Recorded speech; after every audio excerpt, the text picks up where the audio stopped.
UGC net বাতিল করে CBI তদন্তের নির্দেশ। জুন 2024-এর ইউজিসি নেট বাতিল করলো কেন্দ্রীয় শিক্ষা মন্ত্রক।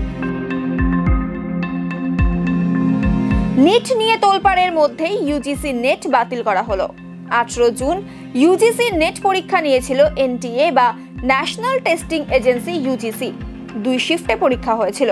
প্রায় 9 লাখ পরীক্ষার্থী দিয়েছিলেন ইউজিসি নেট। ইউজিসি নেট বাতিলের কারণ অবশ্য স্পষ্ট করে দিয়েছে সরকার। শিক্ষা মন্ত্রকের জারি করা বিজ্ঞপ্তিতে বলা হয়েছে, এই পরীক্ষায় জালিয়াতির আশঙ্কা রয়েছে বলে জানিয়েছে national cyber crime threat analytics.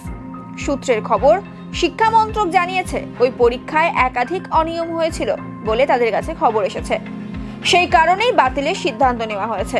তবে নতুন করে কবে ফের এই পরীক্ষা নেওয়া হবে তা অবশ্য জানায়নি কেন্দ্র।